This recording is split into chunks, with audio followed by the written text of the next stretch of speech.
তোমাকে মাইকের আর পাওয়ার নেই, একবারে নেই। তো এই মাইক্রোফোনের আওয়াজ হয়, এই দুটোর আওয়াজ হচ্ছে না কি কারণে? একবার মুখ থেকে দেখি বক্তৃতা করা যাবে?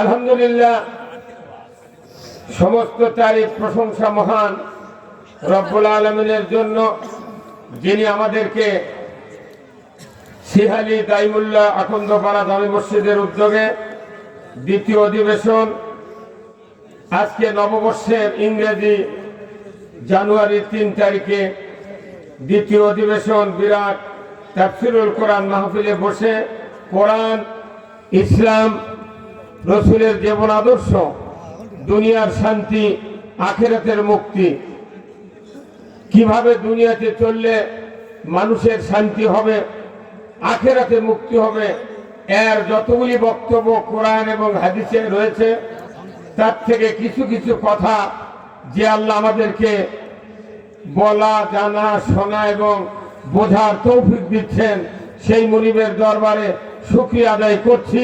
সবাই পড়ছি আলহামদুলিল্লাহ।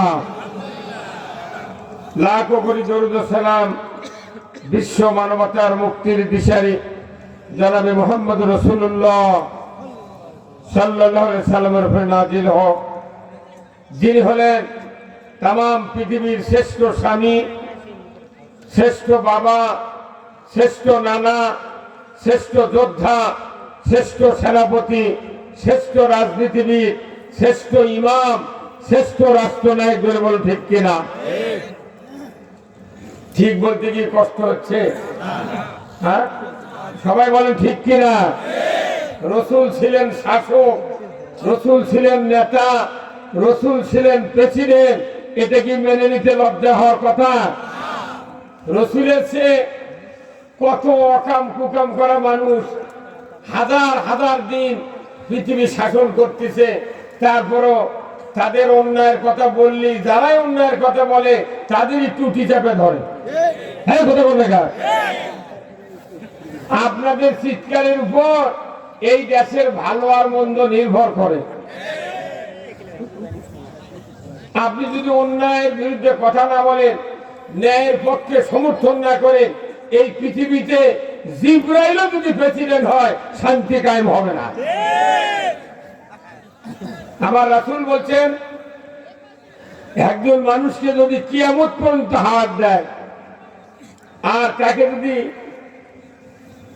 সুযোগ দেয় আল্লাহ তুমি খালি ইবাদত করতেই থাকো, সেই ব্যক্তি যদি রসুলের নেতৃত্ব, রসুলের শাসন যদি মেনে না নেয়, একটু ইবাদত আল্লাহ কবুল করবে না। তাহলে আমাদের ইবাদত কবুল করার আগে রসুলের নেতৃত্ব মানা দরকার, তার শাসন মেনে নেওয়া দরকার।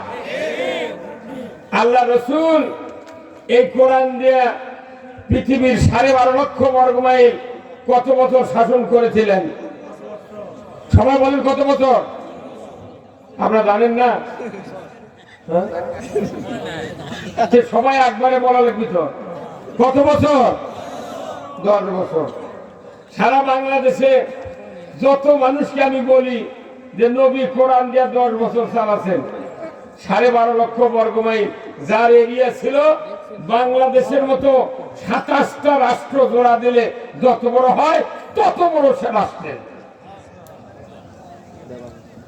তাহলে বলুন তো, জনগণ জানলো নবী 10 বছর কোরআন দিয়ে দেশ চালাছে। 54 বছরে যত এমপি সংসদে গেল, এরা কি জানে না? হ্যাঁ, চালানো না। ভোটের দিন আসেনি, 33 দিনকে দুর্বল হন বলে। এই যে আলুগুলো খিলানো পারে, হলেন্ডার, স্টিক, রুমানা, পাগড়ি, ক্যারেট,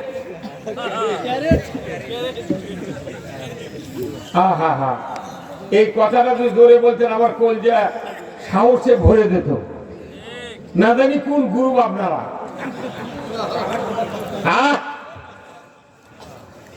আল্লাহ রাসূলের এই শাসনের কথা সারা বাংলাদেশের জনগণ জানে।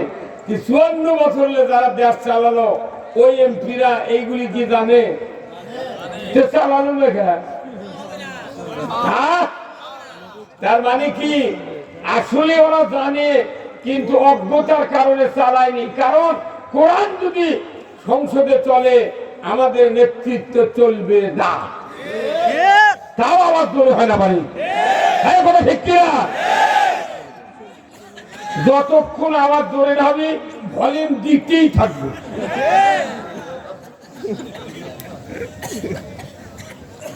তাহলে জনগণই হলো বেশি জ্ঞানী, আর যারা এমপিগিরি করলে এতদিন এরা হলো অজ্ঞান। তাহলে আপনারা জ্ঞানী বেশি, অজ্ঞান লোক বারবার ভোট দিলেন কেন?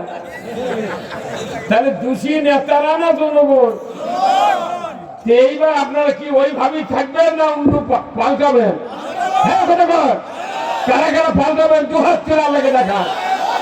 লিল্লাহে তাকবীর, নারায়ে তাকবীর। আর কোরআনের আলো, কোরআন হাদিস যেখানে, দুনিয়ার মুসলিম, বাংলার মুসলিম, বগুড়ার মুসলিম, শিবগঞ্জের মুসলিম, দাইমুল্লার মুসলিম, লিল্লাহে তাকবীর।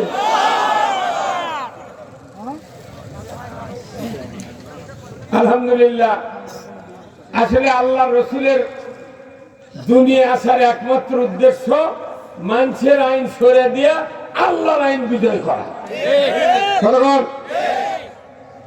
আর বর্তমানে দুনিয়ার যে পরিস্থিতি আছে, আল্লাহর আইন সরে দিয়া কথা বলে কার আইন সরে দিয়া?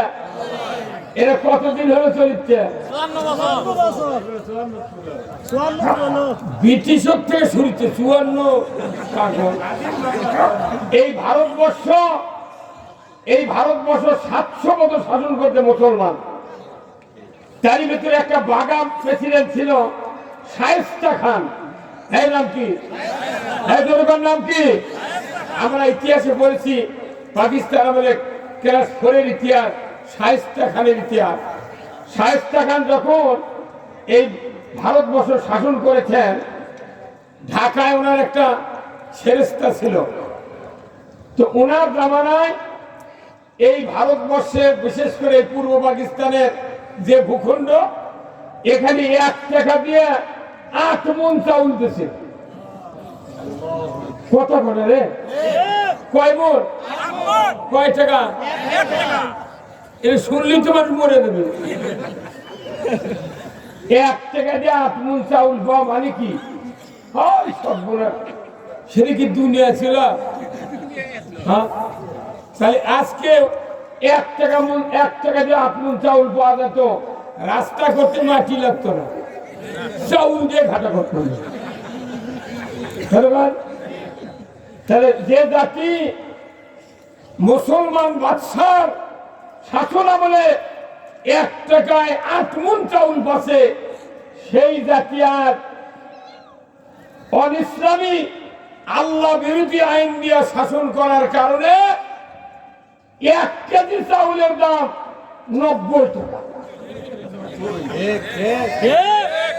আর পাকিস্তানি বাসমতি চাউলের দাম 1 কেজি 500 টাকা। তাহলে এতে বোঝা যায় আল্লাহর আইন আর মানুষের আইনের কারণে দ্রব্যমূল্যের দামও বেড়ে যায়। কারণ আল্লাহর রহমত বাংলাদেশে নাই, ভারত নাই, পাকিস্তানে নাই, পৃথিবীর একটা দেশ, সেটা হলো আফগানিস্তান ছাড়া কোথাও আল্লাহর বরকত নাই। আফগানিস্তানে একটা ডালিমের গাছ করির গাছের মতো, আফগানিস্তানের একটা আঙ্গুরের বাগান মনে হচ্ছে সরষের জমির মতো। অথচ আমাদের দেশে আপনার বাড়িতে কত ডালিমের গাছ লাগাননি? সেই ডালিমের গাছ 20 বছর বয়স, কেবল যে ফুল আসছে, তারপরে 4-5টা ধরে হঠাৎ করে পাকার আগে মধ্যে দিয়ে ফাটে যায়। দেখিচ্ছেন ওই ভেতরে কোয়া দেখা যাচ্ছে ছাই রঙের। ওই ডালিমের দানা কুত্তর দিল খায় না। কারণ কি আমাদের দেশে বরকত নাই, খালি আমাদের দেশে বরকত আছে, শয়তানি বরকত আছে। হ্যাঁ বলবান, যে দেশে ইমানদার শতকরা 70 বাড়ছে সেই দেশে মিয়া মানুষের বল খেলা। কোন পাগল বিশ্বাস করবি রে? একটা নেতা কি সংসদে করবো হবে না? দেনা মিয়া মানুষের বল খেলা হবে না? আমার তো মাও বিটি আছে, বউ আছে, অথচ দিদার সে সবুজ প্যান্ট সবুজ গেঞ্জি ভোট পাওয়ার দেয়া ক্লাস 10-এর ছাত্রী, ইন্টারের ছাত্রী, অনার্সের ছাত্রী নিয়ে দা বিদেশ থেকে খেলে নিয়ে এসেছে। যখন পাস গোলে যখন বিজয় লাভ করে বলে 2-3টে গোল মারছে, তখন টেলিভিশনে বলছে যে বাংলাদেশের মহিলারা ফুটবল টুর্নামেন্ট ফুটবল খেলাতে বিজয় লাভ করে দেশের গৌরব উজ্জ্বল অর্জন করেছে। মিয়া মানুষ বল খেললে গৌরব উজ্জ্বল হয়, আর বক্তারা কোরআনের বক্তৃতা করলে অমঙ্গল হয়। এইবার আবার কেউ উভয় তুলিছে যে হুজুর দৈনিক ফোন কর, হুজুর যে জানুয়ারি 22 তারিখের পর সভা বন্ধ হবে, আবার কয়েক ফেব্রুয়ারি বন্ধ হবে। তোরা তো মাথার চিন্তা নেই, এদিকে হাসিনা সরকার আবার আছে, তাই সভা বন্ধ হবে। সভা বন্ধ হলে আন্দোলন হবে। দেখো, ভোট আগে বন্ধ করো, আগে সভা চালু করো। সবার মনে সভা হবে, ভোটের মনে ভোট হবে। সবার সাথে তো ভোটের কোনো সম্পর্ক নাই। না হয় ভোটের দিনে সভা বন্ধ, আগা দিনে বন্ধ, পরের দিনে বন্ধ, 3 দিন বন্ধ হবে। 6 মাস আগে দিয়ে উভয় তোলার কারণ কি হতে? আবার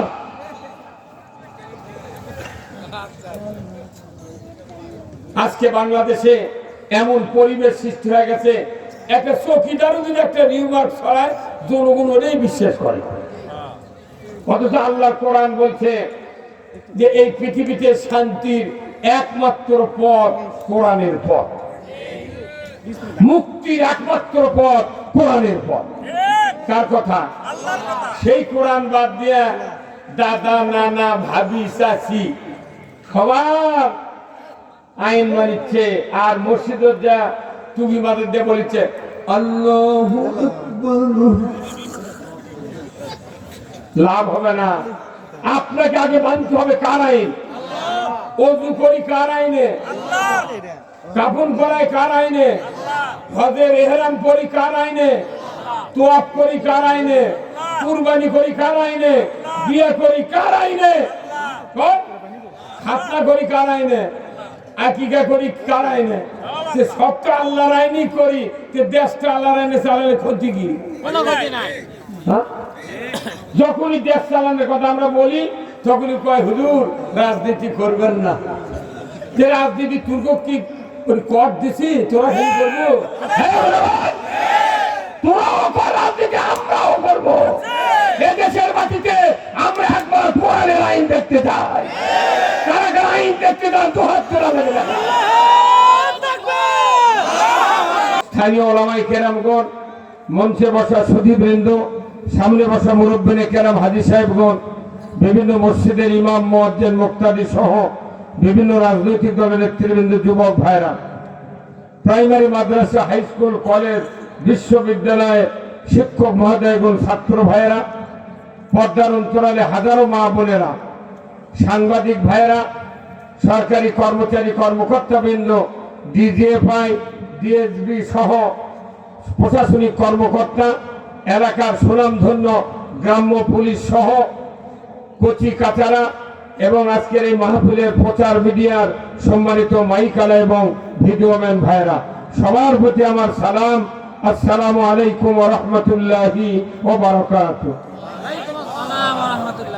কেমন আছেন আপনারা? আপনি কেমন আছেন? আছি আলহামদুলিল্লাহ। আল্লাহ তাআলা আমাদেরকে সুস্থ রেখেছেন বিধায়